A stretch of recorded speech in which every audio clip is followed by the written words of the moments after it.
Welcome to Shajanas kitchen. Subscribe ചെയ്യണേ. ടിൻറ്റി അടിച്ചാൽ മറക്കല്ലേ. ഹായ്, ഇന്ന് നമുക്ക് കൊഞ്ച് കൊണ്ട് വെറൈറ്റി ആയിട്ടുള്ള റെസിപ്പി തയ്യാറാക്കാം. Chilli prawns. ഇതോടൊപ്പം തന്നെ തിരുവനന്തപുരം സ്റ്റൈൽ ഒറോട്ടി കൂടി ഞാൻ ഇവിടെ തയ്യാറാക്കുന്നുണ്ട്. അപ്പം നമുക്ക് വീഡിയോയിലേക്ക് പോയാലോ. ഞാൻ കുറച്ച് ചെമ്മീൻ ഇവിടെ വൃത്തിയാക്കി എടുത്തിട്ടുണ്ട്. നമുക്കതിലേക്ക് കുറച്ച് ഉപ്പും കുറച്ച് മഞ്ഞൾപ്പൊടിയും ചേർക്കാം. 1 ടീസ്പൂൺ മുളക് പൊടിയും കൂടി ഇട്ട് കൊടുക്കാം. നല്ല രീതിയിൽ മിക്സ് ചെയ്തെടുക്കാം. ഇതെല്ലാം കൂടി നന്നായി മിക്സ് ചെയ്തതിന് ശേഷം നമുക്കൊരു 15 മിനിറ്റ് മാറ്റി വയ്ക്കാം. നേരത്തെ റെഡിയാക്കി വെച്ചിട്ടുള്ള കൊഞ്ചിനെ നമുക്കൊന്ന് ഫ്രൈ ചെയ്തെടുക്കാം. എണ്ണ ഇവിടെ ചൂടായി വന്നിട്ടുണ്ട്. അതിലേക്ക് നമുക്ക് കൊഞ്ചിട്ട് കൊടുക്കാം.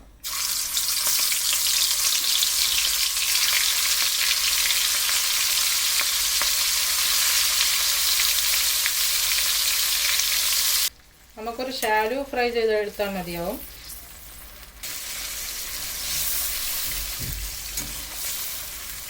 ഇപ്പം നമ്മുടെ കൊഞ്ച് കളർ മാറി വന്നിട്ടുണ്ട്. ഇനി നമുക്കതൊരു പ്ലേറ്റിലേക്ക് മാറ്റാം.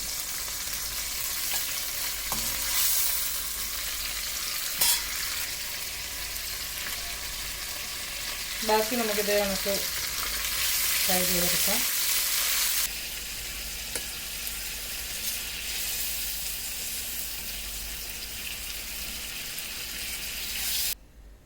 ഇനി നമുക്കൊരു വേറൊരു പാൻ അടുപ്പത്തോട്ട് വയ്ക്കാം. നമ്മുടെ പാനോട് ചൂടായിട്ടുണ്ട്. ഞാൻ നേരത്തെ കൊഞ്ച് ഫ്രൈ ചെയ്യാൻ ഉപയോഗിച്ച എണ്ണയാണ് ഇതിലേക്ക് ഉപയോഗിക്കുന്നത്.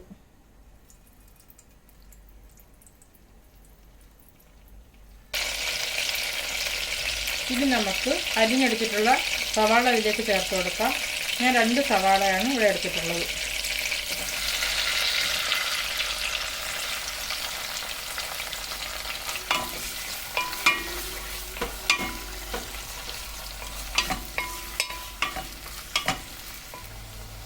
ഇതിലേക്ക് കുറച്ച് ഉപ്പും 1/4 ടീസ്പൂൺ മഞ്ഞൾപ്പൊടി ഞാൻ ചേർത്ത് കൊടുക്കുന്നുണ്ട്.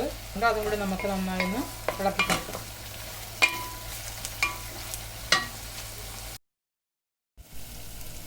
നമുക്ക് കുറച്ച് ചെറിയ ഉള്ളി, ഒരു 3-4 കഷ്ണം വെളുത്തുള്ളി, ഒരു ചെറിയ കഷ്ണം ഇഞ്ചി, ഇതെല്ലാം കൂടി ഒന്ന് ചതച്ചെടുക്കാം.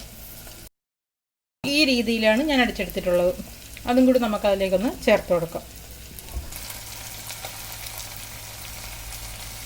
അതും കൂടി നന്നായി ഇളക്കി കൊടുക്കാം. ഇനി നമുക്ക് 2 തക്കാളി കൂടി ഒന്ന് പേസ്റ്റാക്കി എടുക്കാം. വലിയ തക്കാളിയാണെങ്കിൽ ഒന്ന് മതിയാവും.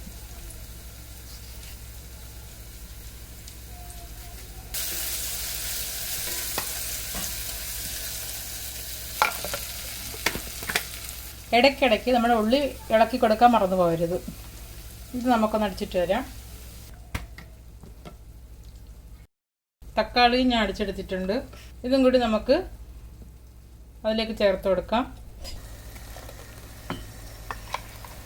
ഇതെല്ലാം നമുക്കൊന്ന് പച്ചമണം മാറുന്നത് വരെ ഇളക്കി കൊടുക്കാം. ഒരു 2-3 മിനിറ്റ് നമുക്കൊന്ന് അടച്ചിട്ട് വയ്ക്കാം. നമ്മുടെ തക്കാളിയുടെ പച്ചമണമൊക്കെ മാറി വന്നിട്ടുണ്ട്. ഇനി നമുക്കിതിലേക്ക് മുളക് പൊടി ഇട്ട് കൊടുക്കാം.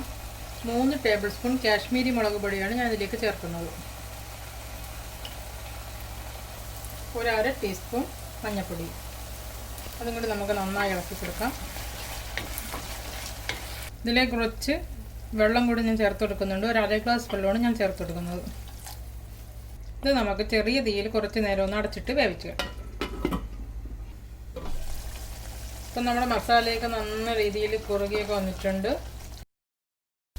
ഇതിലേക്ക് നമുക്ക് നേരത്തെ പൊരിച്ച് വെച്ചിട്ടുണ്ടായിരുന്ന കൊഞ്ചും കൂടെ ചേർത്ത് കൊടുക്കാം. ഒരു നുള്ളു പഞ്ചസാര ഞാൻ ഇതിലേക്ക് ചേർത്ത് കൊടുക്കുന്നുണ്ട്. 1 ടീസ്പൂൺ പെരിഞ്ജീരകപ്പൊടി, 1 ടീസ്പൂൺ ഉലുവ പൊടിച്ചത്. ഇതും കൂടെ നമുക്ക് ഇളക്കി കൊടുക്കാം.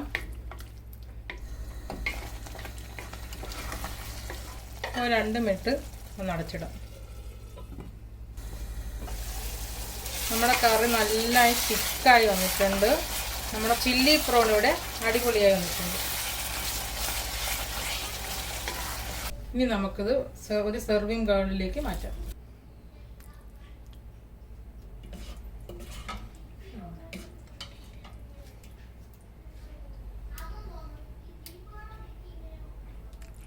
ഇതിലേക്ക് കുറച്ച് ഉള്ളിയില കൂടി നമുക്കൊന്ന് കട്ട് ചെയ്ത് ഒന്ന് ഗാർണിഷ് ചെയ്തെടുക്കാം.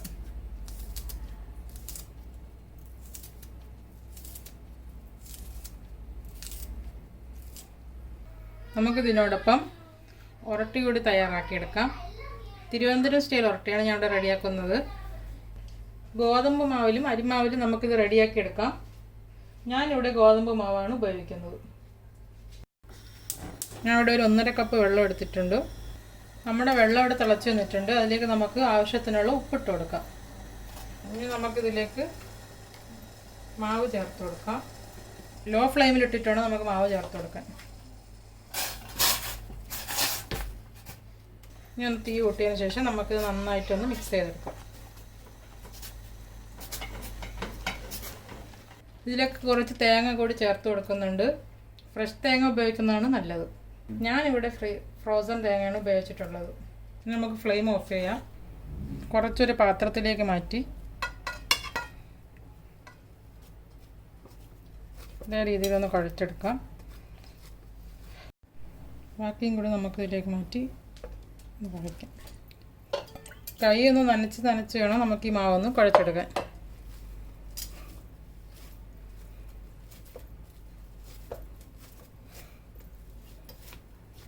കുറച്ച് എണ്ണ കൂടി നമുക്കൊന്ന് കയ്യിലെടുത്ത് ഇതിലേക്ക് തടവി ഒന്ന് മിക്സ് ചെയ്തെടുക്കാം. അതും കൂടി നമുക്ക് നന്നായിട്ടൊന്ന് മിക്സ് ചെയ്യാം. നമ്മുടെ ഉരട്ടിയുടെ മാവ് ഇവിടെ റെഡി ആയിട്ടുണ്ട്. ഇനി നമുക്കൊരു ചെറിയ ഉരുളകളാക്കിയിട്ട് ഒന്ന് പരത്തിയെടുക്കാം. ഈ ഒരു രീതിയിലാണ് ഞാൻ ബോളാക്കിയിട്ടുള്ളത്.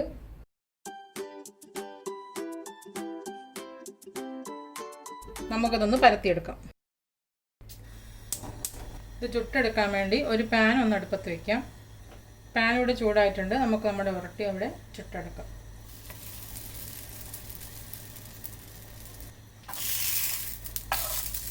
നമുക്കതൊന്ന് തിരിച്ചിട്ട് കൊടുക്കാം.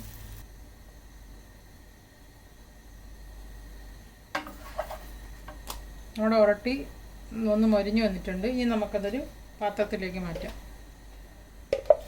ഇതേ രീതിയിൽ തന്നെ ബാക്കി ഉരട്ടി നമുക്ക് ചുട്ടെടുക്കാം.